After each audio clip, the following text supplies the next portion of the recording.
Noida police का barricade तोड़ दिल्ली की तरफ बढ़े किसान, अब डीएनडी पर पुलिस की तगड़ी बाड़बंदी। किसान नए कृषि कानूनों के तहत मुआवजे और लाभ की 5 मांगों पर दे रहे हैं जोर। प्रदर्शनकारी किसान नोएडा के दलित प्रेरणा स्थल से बैरिकेडिंग तोड़कर आगे बढ़े हैं। किसानों का आरोप, पुलिस किसानों के घर दे रही है दबिश। नोएडा दिल्ली बॉर्डर पर भारी पुलिस फोर्स तैनात, ड्रोन से निगरानी रखी जा रही है। 4000 से ज्यादा पुलिसकर्मी तैनात हैं, 3 लेयर की सिक्योरिटी तैनात है। कई किसान नेताओं को हिरासत में भी लिया गया है। वहीं सुबह से लेकर अब तक चिल्ला बॉर्डर से लेकर यमुना प्राधिकरण पर दिखा था किसानों के ट्रैक्टर्स का जमावड़ा।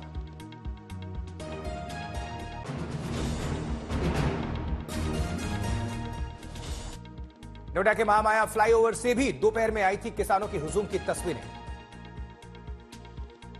उत्तर प्रदेश के डिप्टी सीएम ब्रजेश पाठक ने किसानों को लेकर कहा, किसान के साथ हम लोग खड़े हैं, उनके साथ खड़े हुए हैं, जो भी उनकी समस्या है उनकी सुनी जाएगी। पूरी तरह से किसानों का सम्मान करते हैं और जो भी उनकी बातें हैं उनको हम लोग सुनेंगे और मदद करेंगे। वहीं केंद्रीय मंत्री चिराग पासवान बोले, किसानों की बात सुनने के लिए तैयार है सरकार।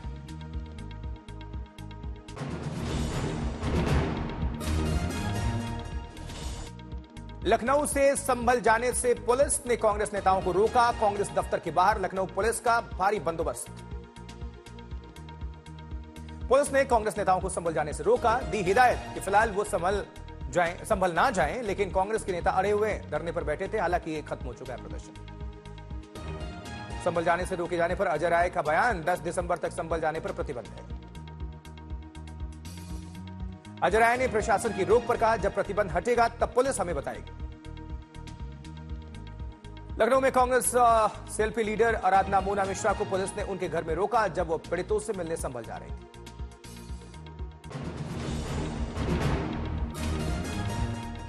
संभल हिंसा पीड़ितों के घर पहुंचे विधायक इकबाल महमूद, परिवारों से मिलकर जताया दुख।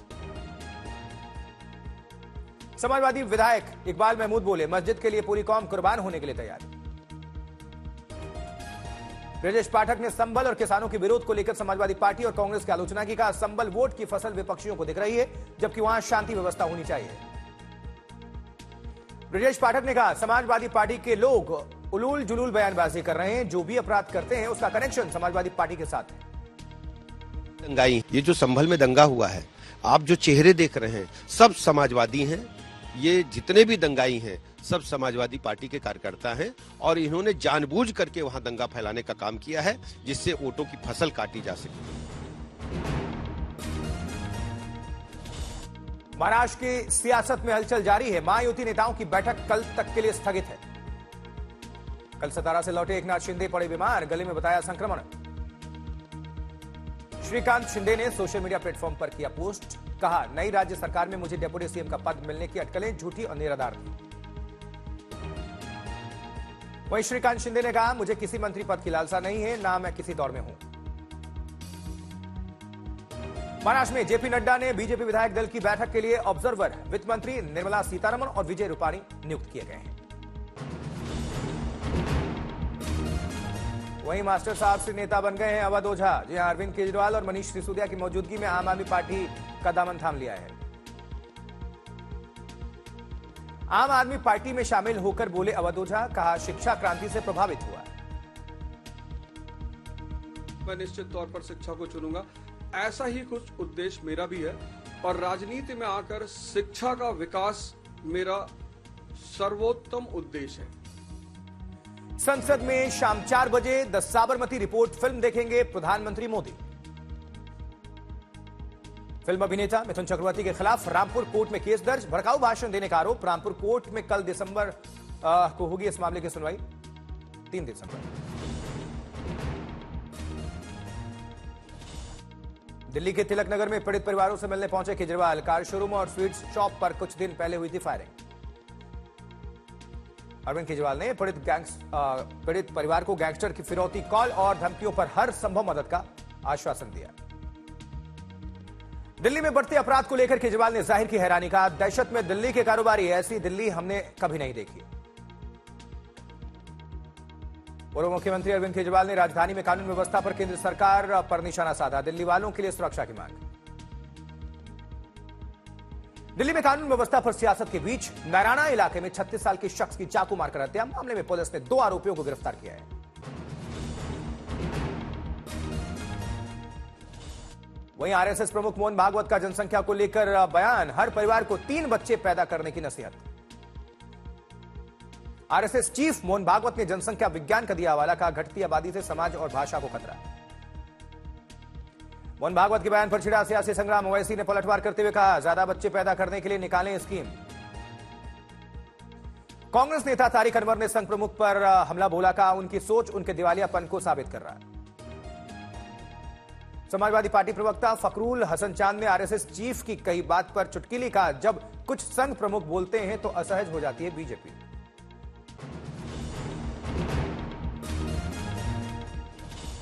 वहीं संघ प्रमुख के 3 बच्चे वाले बयान पर बोले कांग्रेस नेता राशिद अलवी, कहा सबसे पहले तो आरएसएस के नेता शादी करें और 3-3 बच्चे पैदा करें। आरएसएस के बयान को लेकर बोले संजय सिंह, पहले आरएसएस अपनी लिस्ट तो दे दे कि उनको कितने लोगों के कितने बच्चे हैं। संजय सिंह ने कहा, आज के वक्त में बच्चों को पालना मुश्किल है, सरकार बताए वो क्या कर रही लोगों के लिए।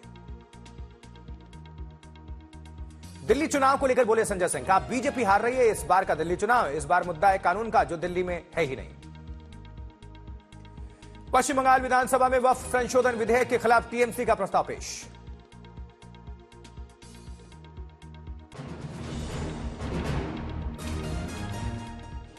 आज से दरभंगा हवाई अड्डे से इंडिगो ने शुरू की मुंबई की फ्लाइट। दरभंगा हवाई अड्डे पर केक काटकर नगर विधायक संजय सरावगी ने किया उद्घाटन।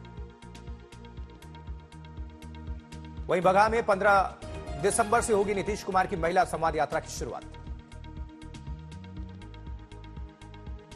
श्रीनगर में उबर ने शिकारा बुकिंग के साथ भारत की पहली वाटर ट्रांसपोर्ट सर्विस की शुरुआत की।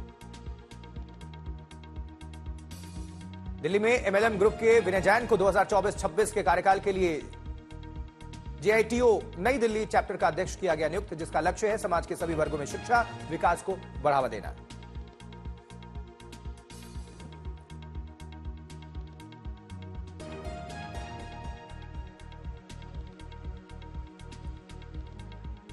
G273 भारतीय शाखाओं और 29 अंतर्राष्ट्रीय स्थानों पर 17,500 से अधिक सदस्यों का एक नेटवर्क है जो समाज के कल्याण के लिए कार्य करता है।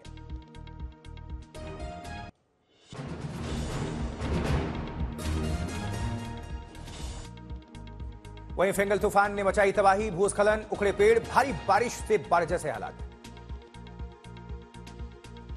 तमिलनाडु के तिरुवल्लुवाई में तूफान फेंगल के कारण हुए भूस्खलन में एक ही परिवार के 7 लोग फंस गए। लोगों का बचाव कार्य जारी है, जबकि एनडीआरएफ के 30 सदस्य हाइड्रोलिक लिफ्ट और 2 खोजी कुत्तों के साथ मौके पर मौजूद हैं। उधर लुधियाना में किडनैपर का एनकाउंटर, गैंगस्टर की जांग में लगी गोली। शाहकोट में युवक को किया था कुछ समय पहले अगवा, पुलिस पर चलाई थी 2 गोलियां। इंदौर में लॉरेंस बिश्नोई गैंग के गुर्गे आए नजर, पुलिस की गिरफ्त में 3 आरोपी गिरफ्तार, 3 पिस्टल और कारतूस भी जब्त।